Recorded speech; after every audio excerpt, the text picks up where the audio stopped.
The day my sister poisoned me is etched in my memory like a burned scar. 3 days before I was to marry Crown Prince Heiyu, Jingfei offered me a special tea with her sweetest smile. As the bitter liquid touched my lips, I never imagined it would be my last taste in that life. My own flesh and blood murdered me out of pure jealousy, watching me collapse while already plotting to take my place. The poison worked quickly, leaving me helpless as darkness claimed me. 6 moons later, she stood where I should have, becoming empress while my body grew cold in the ground. But fate granted me another chance. I returned with memories intact, training for 10 years to become the finest physician in the kingdom. Now I stand before my former fiancé as his royal physician, unrecognized by the very people who betrayed me. They have no idea who is truly treating the emperor's mysterious illness. This time, I refuse to be their victim. Spring blossoms drifted lazily through the imperial garden as Prince Heiyu gently tucked a peony behind my ear. His touch lingered on my cheek, and I felt warmth spread across my face.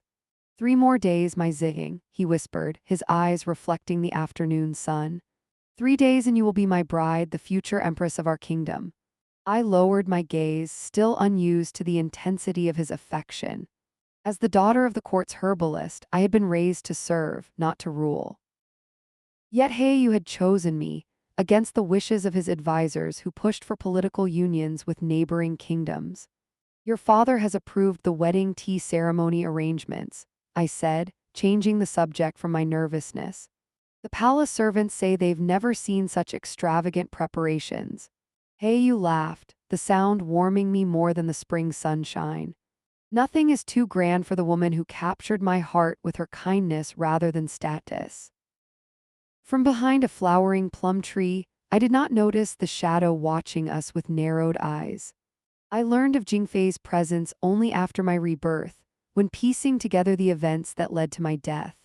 My half-sister, born to my father's concubine, had always lived in my shadow despite our father's equal treatment. Where I was praised for my gentle nature and knowledge of herbs, Jingfei burned with ambition that found no outlet.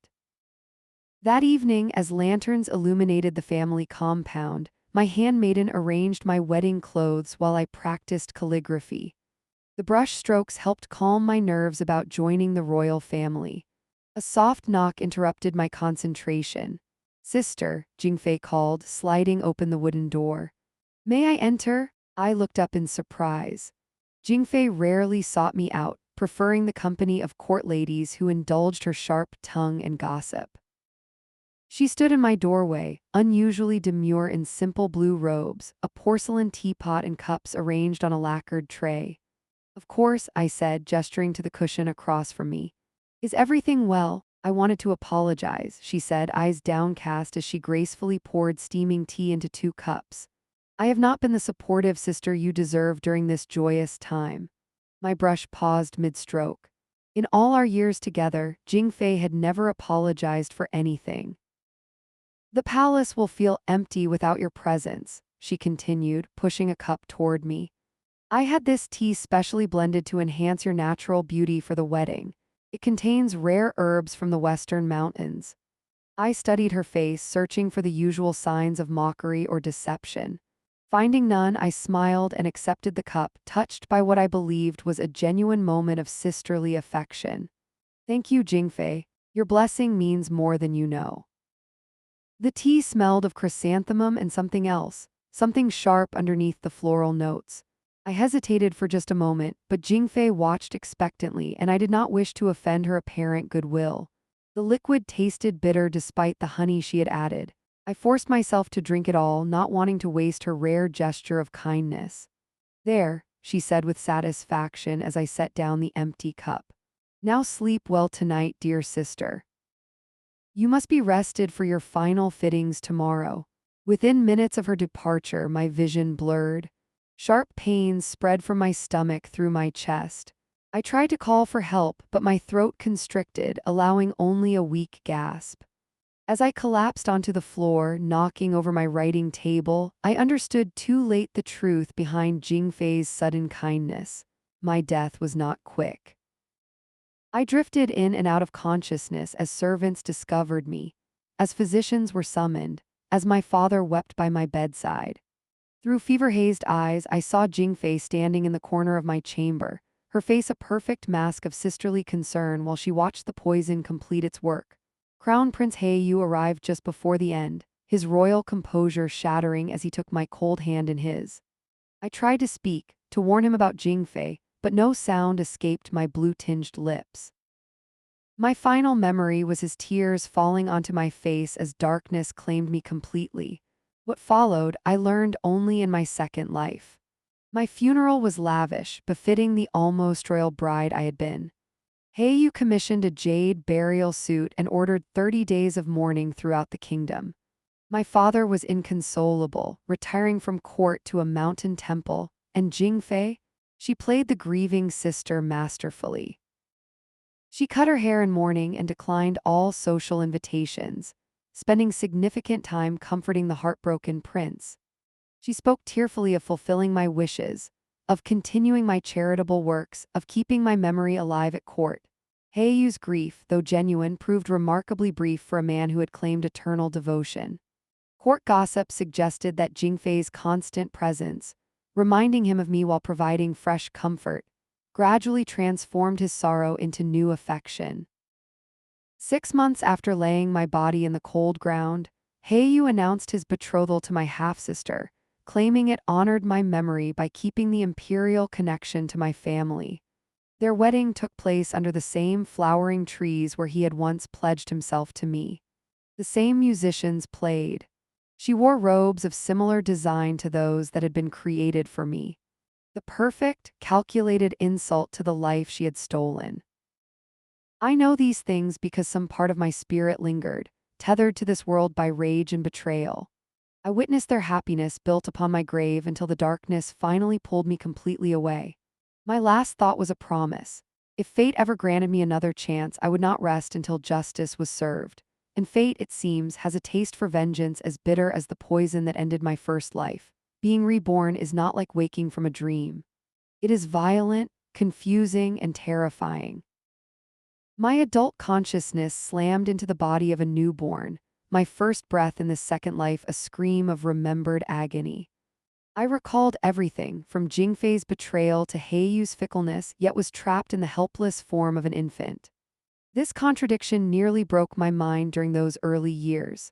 While other children babbled and played, I remained eerily quiet, my eyes too knowing, my reactions too measured for a child. My new parents, simple farmers in a village far from the capital, worried about my strange behavior. They consulted local healers who found nothing physically wrong. How could they diagnose a soul reborn with vengeance burned into it? I practiced patience. What choice did I have? My small fingers could not yet grind herbs or write incriminating letters. My child's voice would not be believed if I spoke the truth. So I watched and learned, developing the persona of a peculiarly serious but gifted child. By age 5, I had convinced my new parents to let me assist the village healer, an old woman who recognized my unusual aptitude for identifying medicinal plants. "This child has the touch," she told my mother after catching me correctly organizing her dried herbs by properties rather than by name. "The spirits have blessed her hands for healing." If only she knew it was not spiritual blessing, but fierce determination driving me to master in childhood what had taken me years to learn in my previous life. I already understood the properties of the nightshade that had killed me. Now I needed to learn everything else, both to heal and to harm. When I was 8, a traveling physician named Master Bai passed through our village. I ensured he noticed me by deliberately correcting his apprentice's preparation of a fever remedy. "The ginger should be added last, after the decoction cools slightly," I said, stepping forward despite my mother's mortified expression. "Otherwise, its properties will diminish." Rather than being angered by correction from a child, Master Bai studied me with keen interest. He questioned me for an hour on various herbal combinations while villagers watched in amazement. By evening, he was negotiating with my parents to take me as his student. "The girl has a rare gift," he insisted. "To leave it undeveloped would be a crime against heaven's will." My parents reluctantly agreed after Master Bai offered substantial payment for their sacrifice. I left with him the next morning, dry-eyed while my mother wept. I felt guilty for my lack of attachment, but my true family had died with Ziying. This second life was merely a vehicle for justice. Master Bai's isolated mountain compound became my home for the next decade. Located 3 days' journey from the nearest town, it consisted of several wooden buildings nestled among pine trees, a medicinal garden, and a clear stream. Here, I trained alongside 5 other students, though none shared my ferocious dedication. I renamed myself Lingjai, after the immortality mushroom, a private joke about my returned existence. Master Bai found the name auspicious and approved. Under his guidance, I mastered not only traditional medicine but also the secrets of poisons and their antidotes, knowledge he reserved for his most trusted disciples. The difference between medicine and poison is often merely the dose, he taught us. A healer must understand both to truly serve. I absorbed everything, working from dawn until my fingers bled. While other students complained of exhaustion, I pushed forward, driven by memories that gave me no peace. At night, I dreamed of Jingfei's smile as she handed me the poison tea. I woke with tears on my face, not from sadness but from fury at my helplessness then, strengthening my resolve now. By 18, I had surpassed Master Bai's other students. By 20, I had begun developing treatments that impressed even him.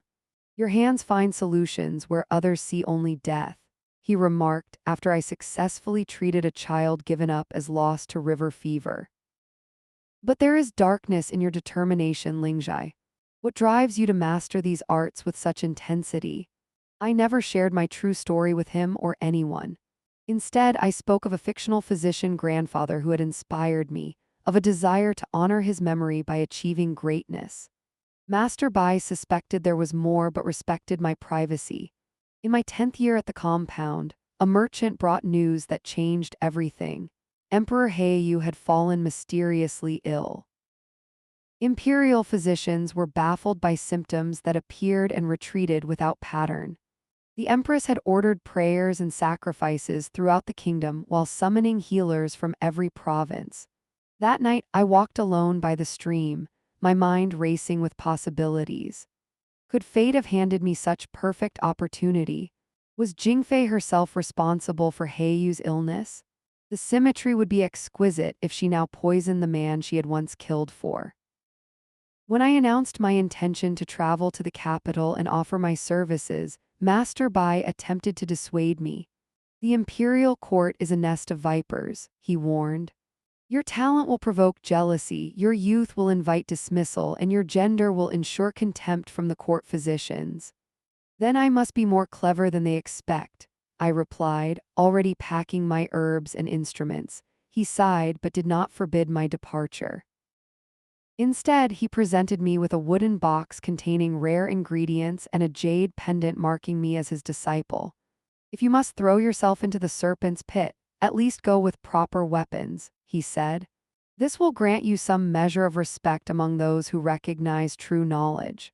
The journey to the imperial city took 15 days. I traveled with a merchant caravan for safety, posing as a simple healer seeking work. Each night as we drew closer to my destination, I refined my strategy. I could not arrive claiming special knowledge without raising suspicion. Instead, I would observe first, understand the political landscape, and identify the exact nature of the emperor's illness before revealing my full capabilities. As the imperial city's towering walls came into view, I felt no fear, only a cold certainty. Whether Heiyu lived or died would depend on what I discovered. If Jingfei was poisoning him, I would need evidence to expose her without implicating myself.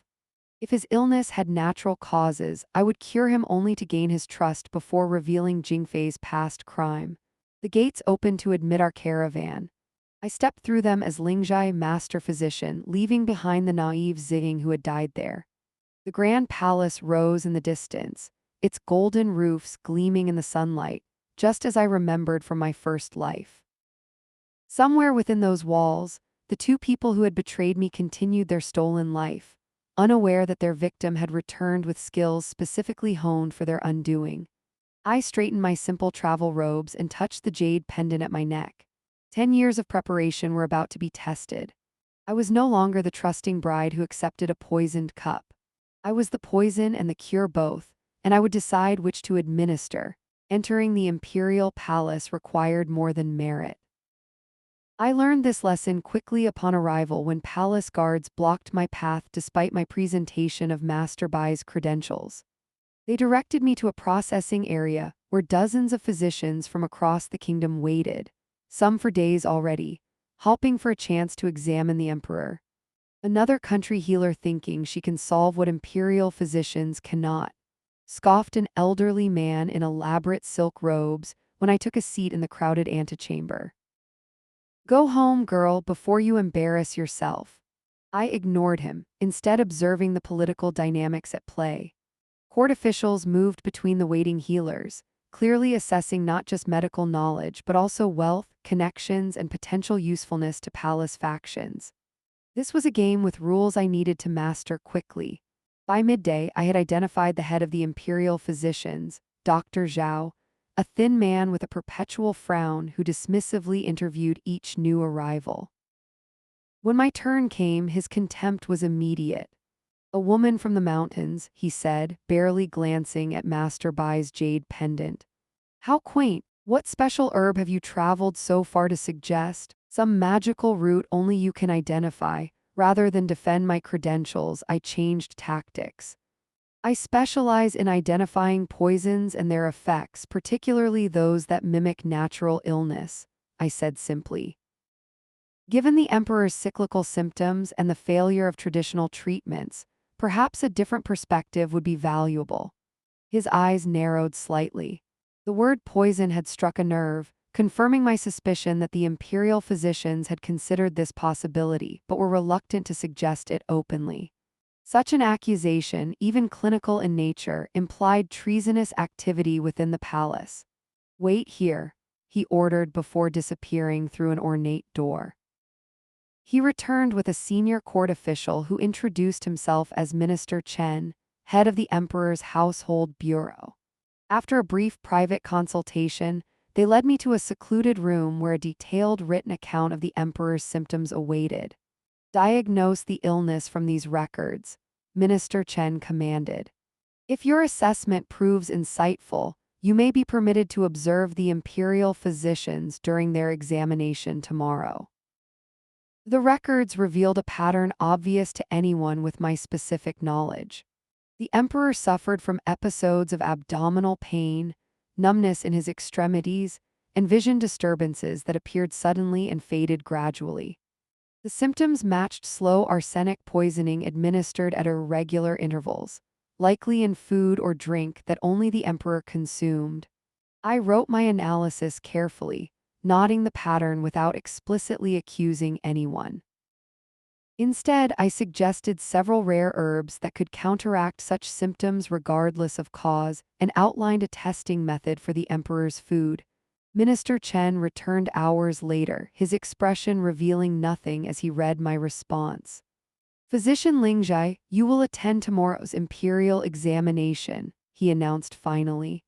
Prepare yourself appropriately. That night in my assigned quarters, a servant girl brought my evening meal. As she arranged the dishes, I noticed her examining me with unusual interest. Is something wrong? I asked gently, she startled. Forgive me, honorable physician, it is just that you reminded me of someone I once knew, a lady who was to marry the emperor when he was still crown prince before my time at the palace. My heart raced, but I kept my expression neutral. An interesting coincidence. What happened to this lady? She died suddenly before the wedding. The empress was her half-sister and took her place. The girl looked around nervously. I should not gossip about such matters. I pressed a small silver coin into her palm. Your discretion is appreciated, but I find palace histories fascinating. Perhaps you could tell me more about the current imperial household when you bring breakfast tomorrow? She nodded eagerly, and I discovered my first valuable alliance. Over the next days, this servant May provided crucial information about palace routines, particularly the empress's habits and companions. The following morning, I joined 4 other selected physicians in the emperor's outer chamber. The imperial physicians administered various treatments while we observed from a respectful distance. Emperor Heiyu lay on an ornate bed, his once handsome face now sallow and drawn. Looking upon him after so many years stirred complicated emotions I had not anticipated. This man had claimed to love me with his whole heart, yet had replaced me so quickly with my own sister. Even so, seeing him weakened affected me. The vibrant, confident prince was now a diminished emperor, wincing with pain despite his attempts to maintain dignity. His eyes, however, remained sharp, assessing each physician with intelligence. When court protocol finally permitted the visiting physicians to approach with questions, I remained strategically silent while others competed to demonstrate their knowledge. Only when directly addressed by Minister Chen did I speak. "The mountain physician has a theory about your Majesty's condition," he announced, surprising the imperial physicians who clearly expected me to be ignored. Keeping my eyes properly lowered, I described certain plants whose extracts could strengthen the body against various toxins, carefully avoiding any direct mention of poisoning. These remedies support recovery regardless of whether the cause is internal imbalance or external influences, I concluded. Emperor Heiyu studied me with unexpected intensity. "Your approach is unique, physician. What is your name and training?" "Lingjai, Your Majesty, disciple of Master Bai from Wushan Mountain." "Prepare your remedies," he commanded. "You will administer them yourself under Dr. Zhao's supervision." As I backed away with the appropriate bow, the chamber doors opened to admit Empress Jingfei. 10 years had only enhanced her beauty, though calculation now visibly edged her every movement. She entered with practiced grace, attendants trailing behind her like flower petals in a breeze. "My emperor," she said, voice honeyed with concern. "You should be resting, not entertaining so many visitors." My first glimpse of my murderer in this life sent shock through my body. I fought to maintain composure as she glanced dismissively across our group, her eyes passing over me without recognition. Why would she recognize me? Ziling was dead and Lingjai was a stranger with different features. Yet when her gaze briefly returned to me, a flicker of something like unease crossed her perfect face. Not recognition, but instinctive discomfort, as animals sense predators without seeing them. "Who is this new physician?" she asked Minister Chen, not addressing me directly. "A specialist from the mountains, Your Majesty," he replied. "The Emperor has approved her treatment approach." Jingfei's smile remained fixed, but her eyes hardened. "How fortunate we are to have so many experts eager to help, though I sometimes wonder if too many physicians might confuse rather than cure." Her meaning was clear, as was the subtle threat. I bowed deeply, offering the perfect image of humility while inwardly confirming what I had suspected. Jingfei considered the Emperor's illness her domain.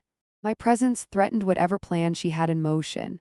"I seek only to serve, Empress," I murmured, careful to use the accent of the mountain regions rather than the refined tones of my first life. "My remedies work alongside traditional treatments, not against them." She nodded with false benevolence before turning her attention back to Heiyu. As she fussed over his comfort, I watched their interaction closely. Her solicitous behavior seemed genuine to others, but I recognized the practiced nature of her concern. More telling was Heiyu's response, a mix of affection and wariness suggesting their relationship was complex rather than simply loving. That evening, I prepared the first treatment while quietly establishing my routine within the palace. I requested specific kitchen arrangements to prepare the Emperor's medicine, gaining access to areas normally restricted to physicians. I timed my movements to intersect with servant schedules, building a mental map of palace operations. Most importantly, I began testing the Emperor's food and drink in secret, confirming my diagnosis. Trace amounts of white arsenic appeared irregularly, primarily in his evening tea, a special blend served only to him. The poison was administered cleverly, with gaps between doses to prevent obvious patterns that might alert the imperial physicians. As I worked, I felt the weight of Jingfei's attention growing. Twice I noticed her handmaidens observing me from a distance. Once she herself appeared unexpectedly during my preparation of the emperor's medicine, asking pointed questions about my background. I was walking directly into the viper's nest, and the queen's serpent was beginning to notice my presence. But unlike before, this time I came with venom of my own. After a fortnight of daily treatments, Emperor Heiyu showed remarkable improvement. Color returned to his face, his appetite increased, and the episodes of pain grew less frequent. My remedies included both antidotes to arsenic and protective herbs that made future poisoning attempts less effective. I administered these personally, ensuring no one could tamper with them. My success earned me enemies among the imperial physicians, particularly Dr. Zhao, who saw my presence as an insult to his authority. Yet it also won me the emperor's growing trust and, more importantly, access to parts of the palace normally forbidden to outsiders. One evening, as palace residents slept, I followed a hunch that had been forming since my arrival. Using information from Mei and other servants I had befriended, I navigated the shadowy corridors of the imperial residence toward a rarely used eastern wing. Guards were minimal here, as this section connected the empress's private quarters with guest chambers reserved for visiting dignitaries. I moved silently, my dark robes blending with the shadows, stopping frequently to listen for approaching footsteps. Near a decorative screen depicting cranes in flight, I discovered what I had suspected: a concealed door cleverly disguised within the carved wooden panels. Years in the palace during my first life had taught me that such secret passages existed, used by emperors for discreet visits to concubines or by servants delivering private messages. This particular passage, however, should have no legitimate purpose. It connected the empress's personal chambers with a suite currently occupied by Commander Feng of the Imperial Guard, a position that should not warrant such intimate access to the royal family's private quarters. I waited patiently in an alcove, wondering if my suspicions would be confirmed. Shortly after the midnight bell, soft footsteps approached from the direction of the royal chambers. A figure in simple, unmarked robes appeared, moving with familiar grace. Even with her face partially covered, I recognized Jingfei immediately. She glanced briefly in both directions before activating the hidden mechanism. My heart pounded as she disappeared through the secret door. I had my confirmation, but I needed more.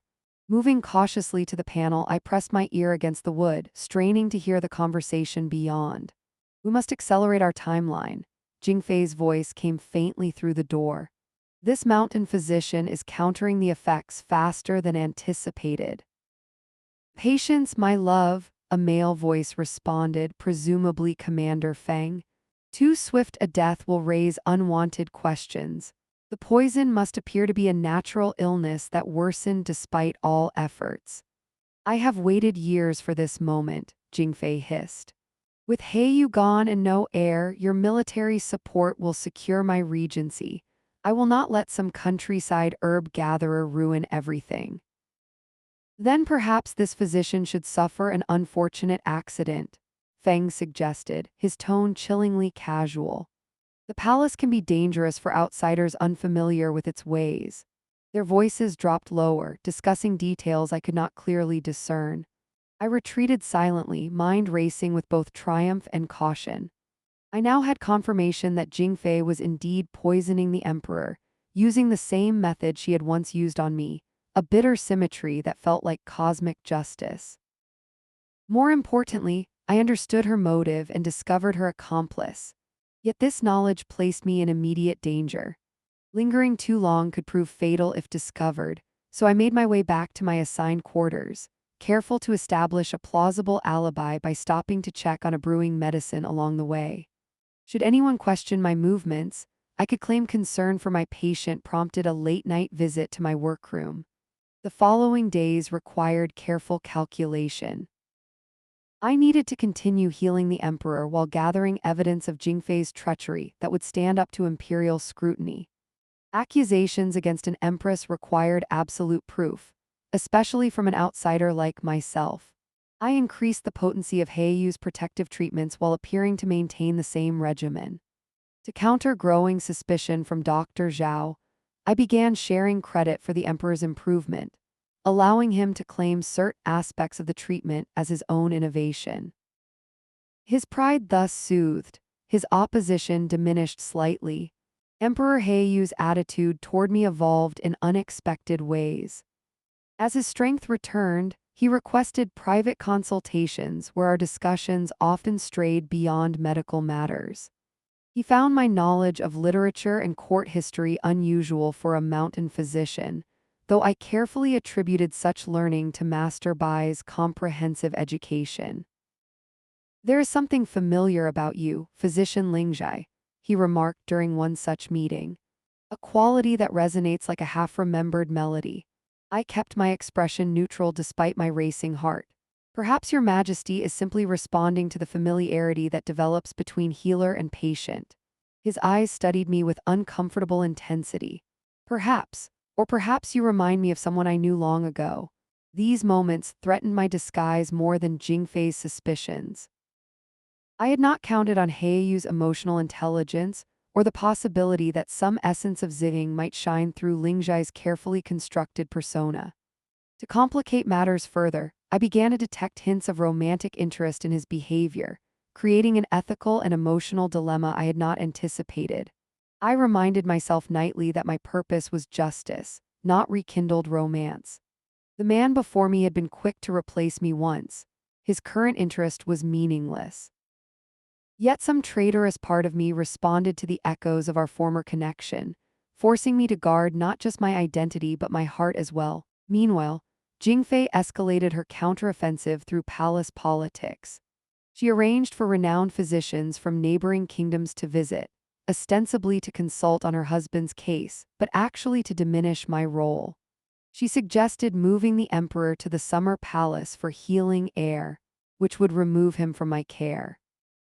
When these efforts failed due to Heiyu's direct intervention, her tactics became more direct. First came the rumors questioning my training and background. Then administrative obstacles appeared, restricting my access to certain herbs or areas of the palace. Finally, during a formal dinner celebrating the emperor's improvement, she orchestrated my public humiliation by having me seated among low-ranking servants rather than with the medical staff. I weathered these attacks with outward humility while inwardly gathering allies. Servants who suffered under Jingfei's cruelty shared information. Junior physicians impressed by my results provided support. Even Minister Chen, initially skeptical, began to recognize the pattern of obstruction and intervened occasionally on my behalf. The assassination attempt came during the third week of my residence. Returning late from the Imperial Library, I sensed movement behind a pillar just before a blade sliced through the air where my neck had been a moment earlier. Years of training with Master Bai had included self-defense. I dodged the strike and disabled my attacker with a swift blow to the throat, followed by a paralyzing pressure point technique. The would-be assassin wore nondescript clothing with no identifying marks, but the quality of his weapon suggested professional training rather than a random thief. I applied a temporary paralyzing agent from my medicine pouch, ensuring he remained immobilized while I searched his possessions.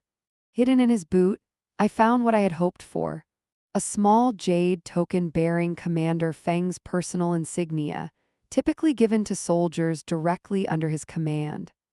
I memorized its details before replacing it, then administered an herb that would cause temporary memory confusion upon waking. When palace guards eventually found him, he would remember nothing of his mission or employer. This attack confirmed two critical things. Jingfei considered me dangerous enough to eliminate, and she was growing desperate as her husband improved under my care. Desperation would make her careless, and carelessness would provide the evidence I needed. The following day, I made a calculated decision to appear shaken by the random attack, allowing Jingfei to believe her tactics were working. I requested additional guards for the medicine preparation area, citing concerns about the emperor's safety rather than my own. This apparent vulnerability encouraged her overconfidence while actually increasing my security. That evening, while preparing Heiyu's medicine, I discovered the final piece of evidence I needed. A servant delivered herbs supposedly sent from the imperial storeroom, but the seal on the package was clearly Jingfei's personal stamp rather than the official supply mark. Upon careful testing, I confirmed these medicinal herbs contained concentrated arsenic that would have killed Heiyu instantly if added to his treatment. I carefully preserved this package with its damning seal, hiding it where neither servants nor searching guards would find it. The time for my final move was approaching faster than I had planned, but Jingfei's escalating attempts left me little choice. I needed to act before she found a way to remove me permanently. As I secured the evidence, Emperor Heiyu's words from earlier that day echoed in my mind.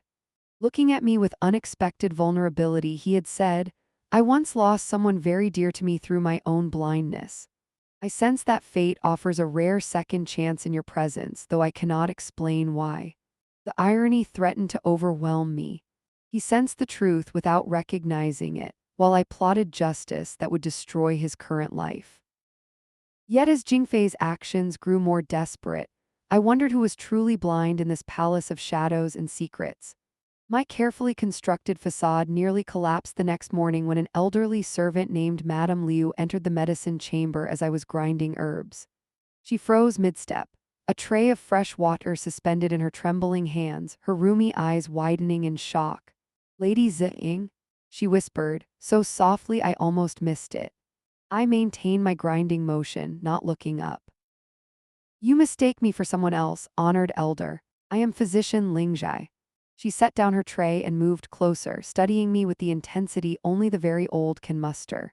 "Forgive me, physician. For a moment when you tilted your head just so, you reminded me of someone I once cared for as a child." She had the same way of pressing her lips together when concentrating. My heart raced. Madame Liu had been my nursemaid in my first life, before age relegated her to lighter palace duties. I had not considered she might still be alive, let alone working in the palace. "This Ziying," I said carefully. "What became of her?" Sadness clouded her face. "Dead these many years. She was to marry our emperor when he was crown prince, a tragedy before the wedding. She had such gentle eyes just like yours." I swallowed hard, fighting conflicting urges to confide in this connection to my past or maintain my disguise. The eyes often deceive us, especially when we miss someone. "Your loyalty to her memory does you credit."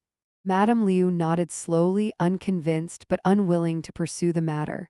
"Perhaps, but I have lived long enough to believe that sometimes spirits find ways to return when justice remains unserved." She bowed slightly and shuffled toward the door, then paused. "Be careful, physician. The palace has many ears and not all who smile wish you well." After she left, I gripped the edge of my work table, fighting to regain composure.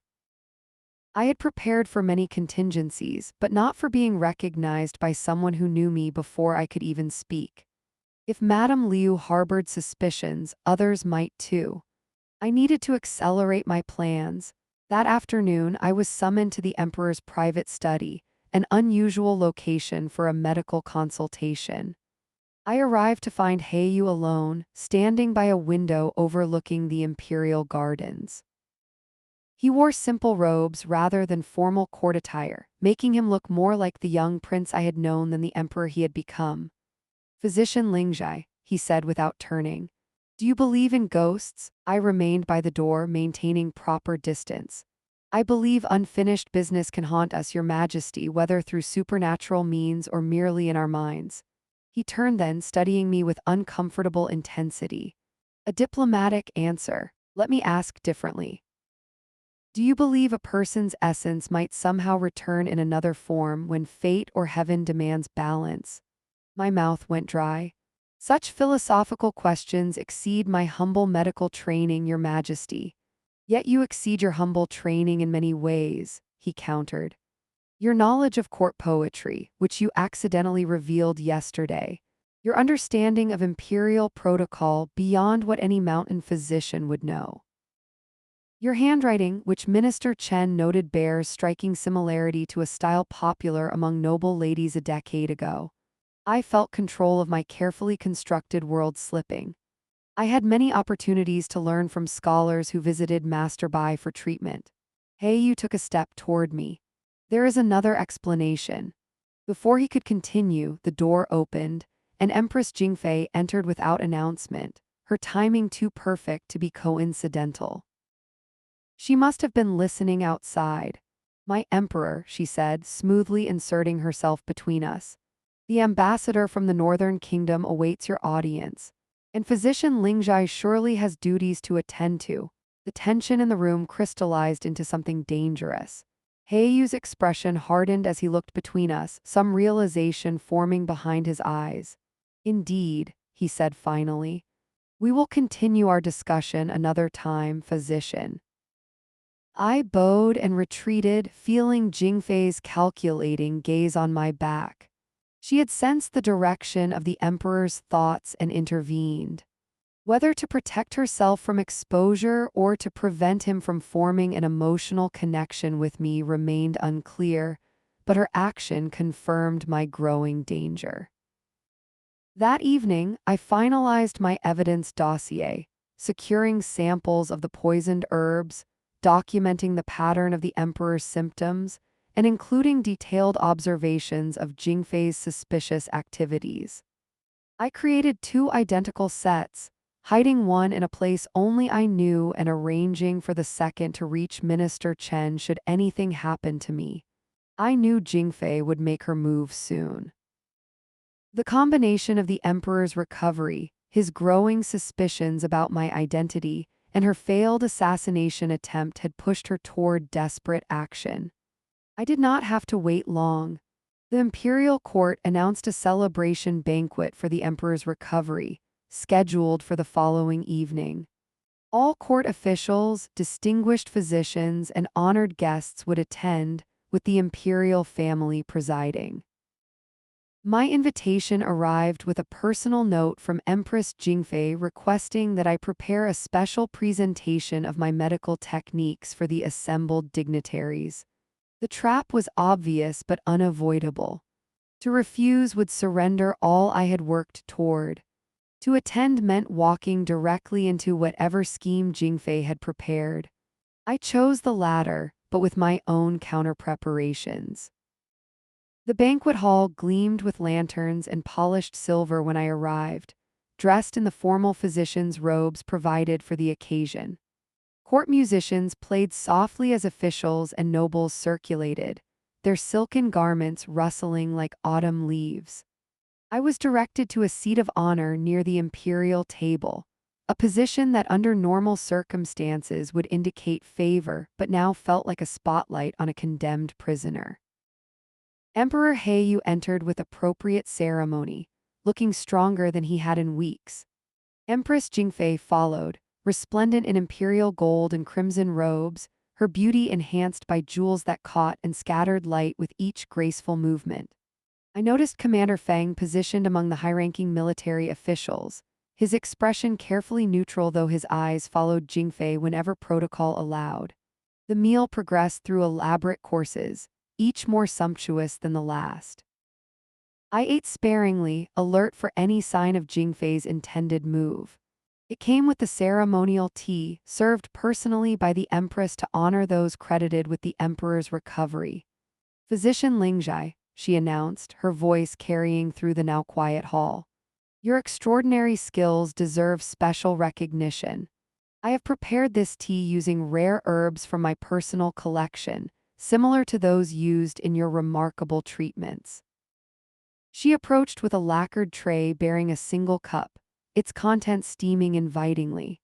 The symbolism was unmistakable, a perfect mirror of how she had poisoned me in my first life. As she extended the cup, our eyes met, and I saw triumph mingled with cruelty in her gaze. Your Majesty honors me beyond my worth, I said, accepting the cup with a deep bow that concealed my right hand briefly passing over the liquid. The assembled court watched expectantly as I raised the cup in salute. To the emperor's continued health, I declared before bringing it to my lips. I pretended to sip while actually letting the tea wet only my closed lips. Having anticipated this moment, I had applied a protective balm earlier that would prevent any absorption of poison through the sensitive skin of my mouth. I lowered the cup, showing no reaction to what I had confirmed was a lethal dose of the same poison that had killed me before. Jingfei returned to her seat, satisfaction evident in the set of her shoulders. She expected me to collapse within minutes, creating a spectacle that would be attributed to an unfortunate allergic reaction or heart failure from the excitement. My sudden death would remove both the threat to her plans and the physician whose treatments were countering her poisoning of the emperor. I allowed several minutes to pass, engaging in conversation with nearby officials while Jingfei grew increasingly puzzled by my continued health. Then, with calculated timing, I rose and approached the imperial table, cup still in hand. "Your Majesties," I said, bowing deeply. "Before I demonstrate my medical techniques as requested, I wish to discuss a fascinating case I encountered during my training. It concerns the symptoms of nightshade poisoning and its antidotes." Jingfei tensed visibly. Emperor Heiyu, intrigued rather than alarmed, gestured for me to continue. "This particular poison is favored by those wishing to eliminate rivals without obvious violence," I explained. "It appears as a natural illness when administered correctly. However, one who has experienced its effects might recognize it again, even in another life." I raised the cup slightly. "For instance, this tea contains enough nightshade extract to kill within hours. Yet I stand before you unaffected, because I have built immunity through careful exposure over many years." Gasps rippled through the assembly. Jingfei half rose from her seat, but imperial protocol prevented her from creating a scene. "What accusation are you making, physician?" Emperor Heiyu asked, his voice dangerously quiet. I set the cup before him. "No accusation yet, Your Majesty. Merely an observation about poisons, antidotes, and the circular nature of fate. Perhaps we should have this tea tested to confirm my medical assessment?" Jingfei's face transformed from confusion to fury to calculated charm in rapid succession. "My emperor, this mountain physician clearly suffers from delusions of persecution. Perhaps the pressure of court service has affected her mind. A simple test will determine who suffers from delusion," I countered. "But while we wait for results, perhaps Your Majesty would be interested in a story about a bride who died before her wedding day, poisoned by her own sister who then took her place beside the prince." The banquet hall fell completely silent. I had finally played my hand, and the next move belonged to the emperor. As Heiyu looked between us, recognition began dawning in his eyes, not of Lingjai the physician, but of someone he had believed lost forever. "Guards," Emperor Heiyu commanded, his voice cutting through the shocked silence. "Secure this room. No one leaves." Imperial guards stationed around the banquet hall immediately moved to block all exits. Ministers and court officials exchanged fearful glances, unsure what was unfolding before them. "My emperor," Jingfei protested, her voice honeyed but with an undercurrent of panic. "Surely you do not give credence to these wild accusations from a common physician. This display dishonors your celebration." Heiyu remained focused on me, studying my face with an intensity that seemed to pierce through the years and changes that separated Ziving from Lingjai. "Minister Chen," he called, not looking away from me. "Have the imperial alchemist test this tea immediately." As a servant carefully removed the cup, I reached into my robes and withdrew a small carved box. "While we await confirmation about tonight's poison attempt, Your Majesty might wish to examine these." I opened the box to reveal several items. A jade hair ornament I had secretly recovered from my old quarters, the packet of poisoned herbs bearing Jingfei's seal, and most damning, a detailed record of the arsenic traces I had documented in the emperor's food over the past month. "This is absurd," Jingfei hissed, her composure cracking. "This woman is clearly deranged, inventing conspiracies to elevate her status. Commander Feng stepped forward from his position among the military officials. Your Majesty, perhaps the court physician should be detained while her mental state is evaluated. These accusations against the Empress are treasonous. Yes, Jingfei agreed quickly. Commander Feng speaks wisely. This level of disrespect cannot be tolerated, regardless of her medical contributions. I had anticipated their alliance would reveal itself under pressure. Interesting that the commander so quickly defends the Empress rather than seeking truth to protect his emperor, I observed. Perhaps because their interests are more aligned than anyone realizes. Before either could respond, the imperial alchemist returned, his face grave as he approached the emperor and knelt. Your Majesty, the tea contains lethal amounts of extracted nightshade and white arsenic. Even a small sip would cause death within hours. A collective gasp swept through the hall. Emperor Heiyu's expression hardened as he turned to his wife. Explain this, Empress. Jingfei's beautiful face contorted with rage before smoothing into a mask of innocent confusion. I do not understand. I ordered this tea prepared specially, but I did not make it myself. Someone has clearly tampered with it to frame me. A convincing performance, I said calmly. Much like your grief after your sister's death before you took her place in the imperial marriage. What sister? What nonsense is this? Jingfei demanded, looking around the room for support. Finding none, she turned her fury on me. You dare fabricate such stories about your empress? Emperor Heiyu stood suddenly, silencing the room. I have listened enough. Physician Lingjia, you make extraordinary claims that reach beyond tonight's poisoning attempt. Speak plainly. Who exactly do you claim to be? The moment of truth had arrived. After 10 years of preparation, after infiltrating the palace and gathering evidence, after coming face to face with my murderer, I could finally speak my truth. I removed the jade pendant that marked me as Master Bai's disciple and stepped forward. I am Ziding, daughter of Imperial Herbalist Wei, who was betrothed to Crown Prince Heiyu 10 years ago. My voice carried clearly through the stunned hall. 3 days before our wedding, my half-sister Jingfei poisoned me with nightshade tea. After my death, she took my place as imperial bride within 6 months. Murmurs of disbelief rippled through the assembly. Elderly courtiers who had served long enough to remember the incident looked between Jingfei and me with dawning recognition. This is madness, Jingfei snarled. Ziding died of natural illness.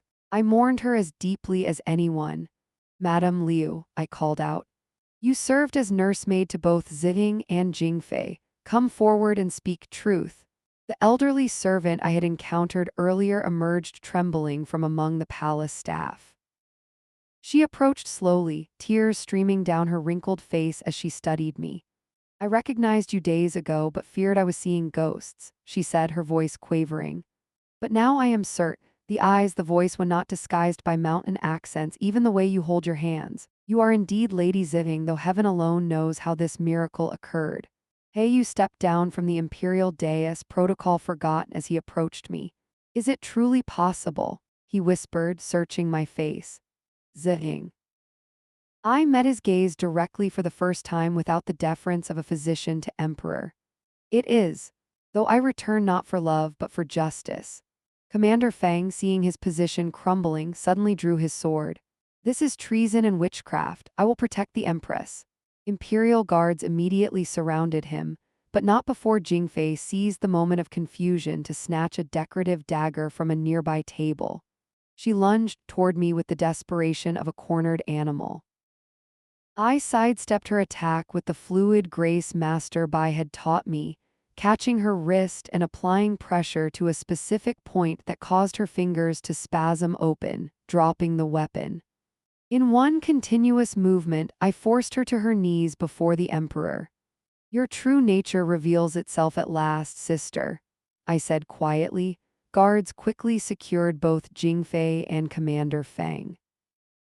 Emperor Heiyu, still visibly shaken by these revelations, regained his imperial composure and addressed the stunned court. What we have witnessed tonight shakes the very foundation of imperial trust. Empress Jingfei and Commander Feng will be held separately while a full investigation proceeds. He turned to me. Physician Lingjia, or Lady Ziging as you claim, will remain under imperial protection until all facts are verified. The formal banquet dissolved into chaos as officials were dismissed and guards escorted Jingfei away. She walked with her head high, but the venom in her glare when she looked back at me revealed her true feelings. Commander Feng, recognizing his precarious position, immediately began offering information, distancing himself from the empress he had supposedly loved enough to commit treason for. She planned everything, he insisted as guards restrained him. The poisoning was her idea. I only followed her instructions out of misplaced loyalty. Jingfei's face contorted with betrayal.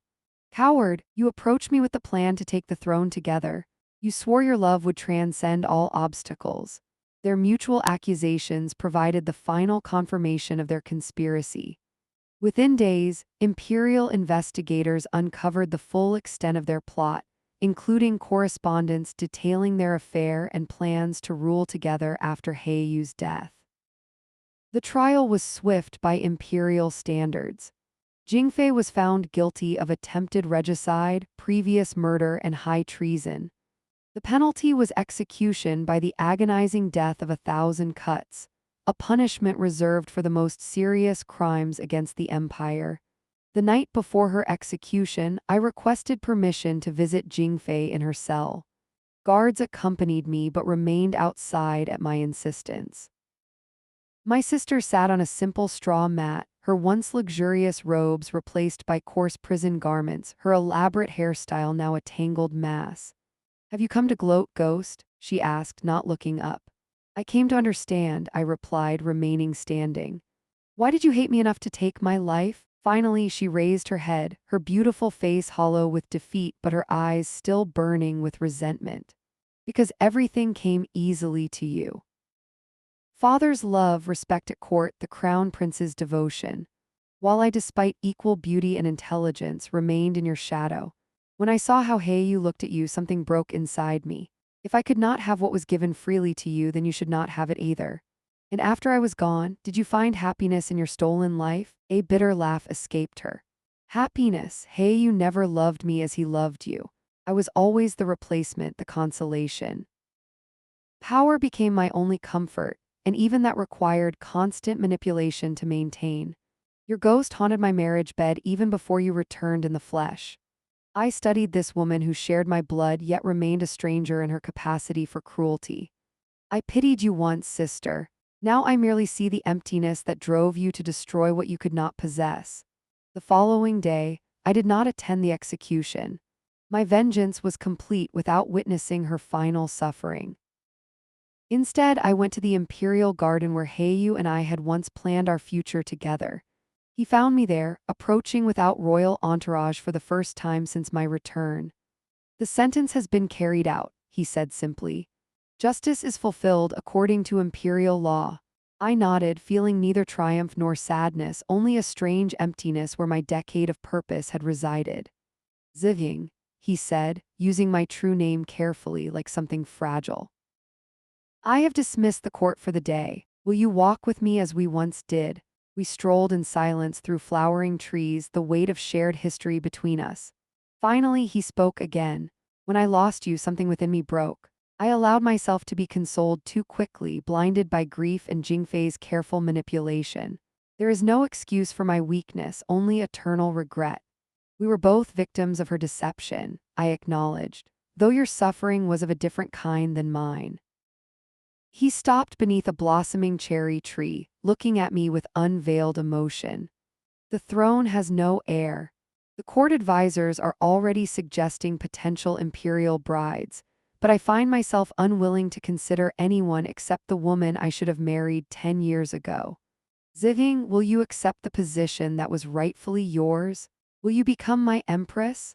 I had not anticipated this moment in all my planning for revenge. Standing before him, I searched my heart and found not the passionate love of my youth, but something more complex, scarred by experience and tempered by time. "I cannot," I said finally. "The woman who loved you died in her first life. I return as someone new with purpose beyond palace walls.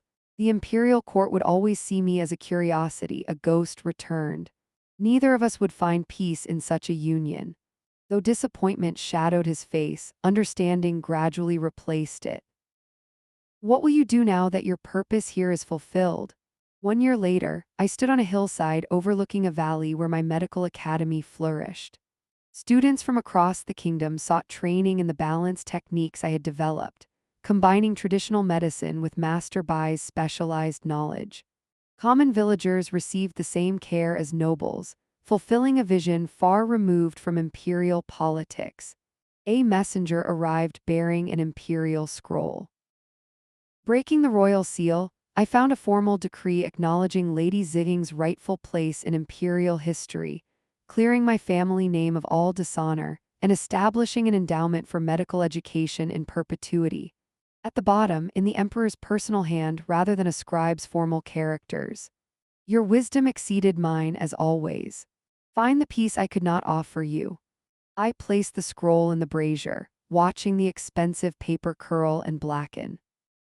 As smoke rose toward the clouds, I felt the last tether to my first life release. Ziging had finally found justice. Lingjai had found purpose. And I, who contained them both yet was bound by neither identity, had found freedom more precious than any imperial crown. In the distance, patience waited for my healing hands. I turned away from the burning decree and walked toward them, each step taking me further from vengeance and closer to wholeness.